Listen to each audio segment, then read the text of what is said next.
Subscribe Squad is another day, is another dollar. It's time for another freaking interview because that is what we do. And today we're going to be talking to a very talented producer. He goes by the name of Boylord.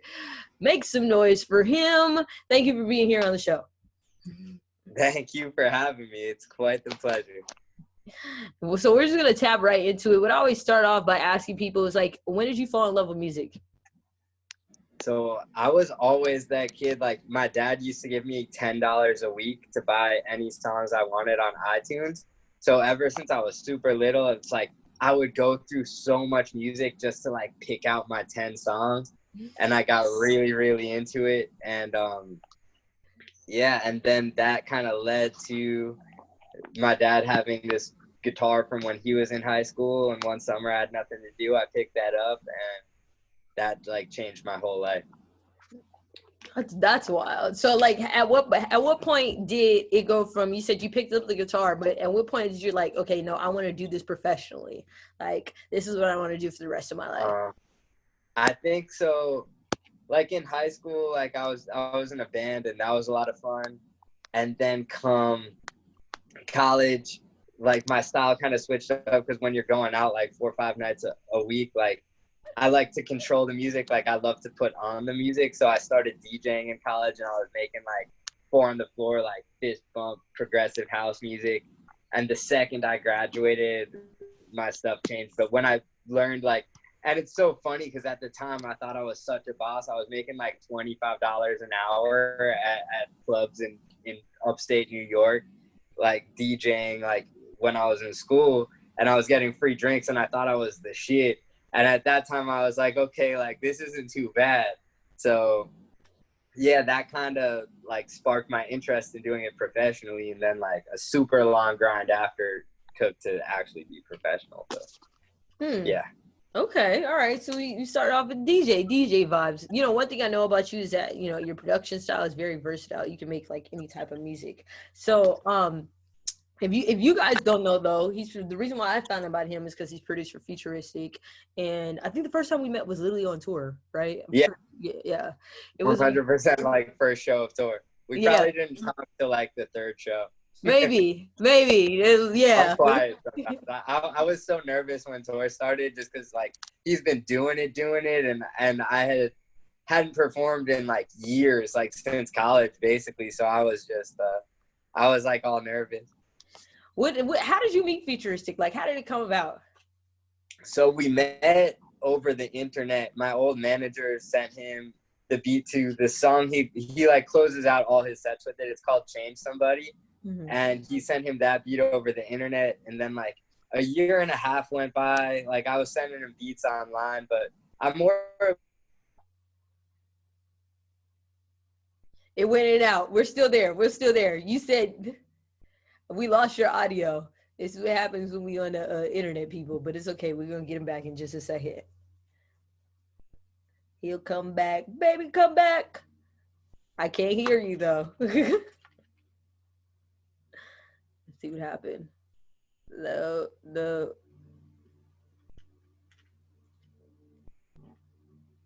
It still ain't got you. Try to turn the sound on and off on your phone. On like the side of your phone, try to flick that on and off. I had that happen with somebody else.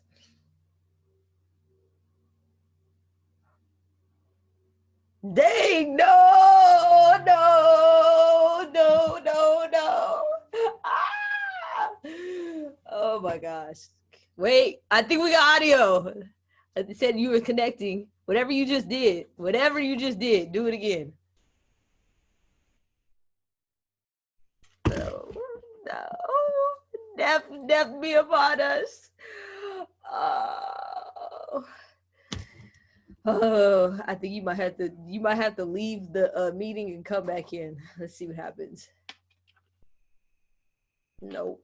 If you got headphones, see if you can plug in headphones. Well, we're waiting for him to get back.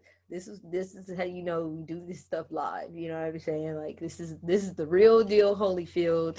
This happens sometimes. We're in the middle of a pandemic, and we have to do things differently. I would love to be in person every single time with all of my interviews, but unfortunately, I like the social distance. I don't want to get sick. So we're gonna continue on, social distancing, right? Right. Hopefully we can get him back in within the next few minutes. Okay, let's see. All right, let's try it. Okay. And Okay, I'm we're back. back. Woo, we're So back. sorry about that. I got like an Amber Alert on my phone and it screwed everything up. Yep. Well, hopefully they find the person. I You were hope they find that baby. you were saying that you were sending beats online. That's where we left off. Okay, so yeah, I'm more of an in-person producer. Like if I vibe with the artist, like I like to make the beat out of them and like have them be heavily incorporated in the beat. Like I still do what I do, like without people in the room, but when I get someone in the rooms, when I can really lock in with them. And at the time, like I just needed something to happen, and I was like, hey man, I'm going on this road trip. I'm gonna be passing through Arizona. If you want to work, like let me know. I'll just camp out for a few days. And he's like, hell yeah, come through. I wasn't really going on a road trip to do anything other than work with him, but he didn't have to know that at the time. And I just drove straight from LA. It was like 6.5 hours, took the drive out there. That weekend, we made like a ton of music. We made like 8 songs or something. And a few of them being like the songs that did the best out of our batch of stuff. And we decided to make it a monthly thing. And it turned in to be like me coming out once a month to, he's like, yo, if we're really going to do this, you got to just move out here. Wow. And I need you for like a year. So then, I was living on the floor of a closet, like on a yoga mat, and I just like had all my clothes in front of me, and I really didn't have like, I had things going on in LA, but it was a super grind, like super grind. So I was like, fuck it, and I just moved out there, and we did 2 albums and went on tour. And then after that, it was time for me to move back to LA, but we still work and stuff. Yeah, it was a crazy time, crazy That experience. sounds wild. I love hearing stories like that, though. Like, I really do. It's very inspiring. You thugged it out on the floor, bro. Like, Oh, it was like couch surfing for like 3 years and then living in a literal closet, like above the staircase. It was like reverse. Harry Potter, he lived under the staircase. I lived over the staircase. And 3 years of living there, and then living like in his boss ass like studio in Arizona. And now finally, like I make a living doing this stuff, and I have a place in Van Nuys in LA. So I'm great. so happy for you. I didn't know you were out in California. I'm in the IE, so now we have to link up. Now that's Yeah, the next thing. Like, okay, yeah. I'm always out in LA, so I can just drive out there or vice versa. Like, that's super dope. Wow, that's dope. I'm really happy that you have that positive outcome after putting in all that work, and that's super cool. Yeah. So if you had like, if you could work with somebody, either posthumanist, so like somebody who's either passed away or somebody who's living, who would it be and why? So honestly, like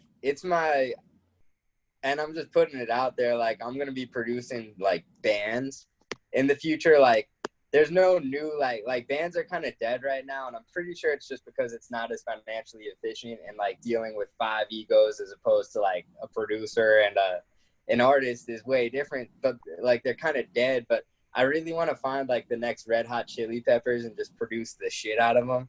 And I guess I would work with like, if Nirvana was still a band, doing Nirvana with like modern production would be so fire. Okay, that's cool. I could rock with that. I definitely could rock with that. I'm like, because I do reactions on the channel as well. So I just like now I'm taking a deep dive in like the older bands that used to be around. And people were saying they thought it'd be dope if I made a rock song, like, and had a band. But it really is hard to put that together in like today's time, to find all these different pieces, plus find somebody who's within the area, plus find somebody who's really to thug it out. Like all these different things versus being, I feel like today's economy and music is set up more so to be like solo acts. You know what I'm saying? It's just like there's no reason for like being in a band. It's like to ship all that equipment all over the country and like just pay 5 people when you could really only be paying like 2 people. It's tough. It's tough to make money in a band right now. It is very tough. Interesting. Unless you're super popping, but it's possible. That part. So what advice would you give to somebody who's upcoming, as a producer, and just, tips who's starting from nothing right now? So honestly, I'm still like, I'm still up and coming, and I'll be up and coming for a while. And I think like ultimately just trust your ears. Like you're always gonna feel like you can be better no matter where you're at on the spectrum of production, and just trust that you will get better if you put the time in. And it's all learning. Like if you're feeling like every song's the best song that you've ever made, like which I went through like 2 years where it was like that, like that's good. That's a good sign. And then once you start getting good, you're gonna stop feeling like you're a boss every time you make a new song, and you'll get kind of used to it. But just trust yourself and trust your ears. And it's the most important thing in the entire world. I think Because I used to get so caught up in not knowing what the technical stuff was, because I'm self-taught at most of my things. Like I'm very raw, and you can kind of hear that in my production. And just it's okay to not know what the fuck you're doing if it sounds good. If it sounds good, that's all that matters. Okay, I like that. I like that. So what's next for you? What you got planned for the rest of the year? So actually, so while I was in Arizona, like when Futuristic was working on other things, I kind of started experimenting in the vocal booth myself, because I'd sometimes make some beats that either didn't fit him, or he wasn't like free at the time to come over. So I would just start singing on them, and it turned into like kind of like singing, but like kind of screaming and singing. And during quarantine, me and my buddy Zach ended up doing like 15 plus songs, and we did an entire album, and we're about to do an entire other album. But we have this crazy project that we're still thinking of a name for, but it's like alternative rock / pop / hip hop, and Okay. it's insane. It's really cool. I'm here for that. So we'll look forward to that for sure. Dope. I'm glad we got a chance to talk. And hopefully we'll be working together soon. I'm putting that in the atmosphere. Gotta put it up there. Whew, whew. So it comes down. Shout out your socials so everybody can follow you. Boylord. Yeah, I'm not even Boylord Music anymore. I'm Boylord on Instagram. On Twitter, I'm super not active.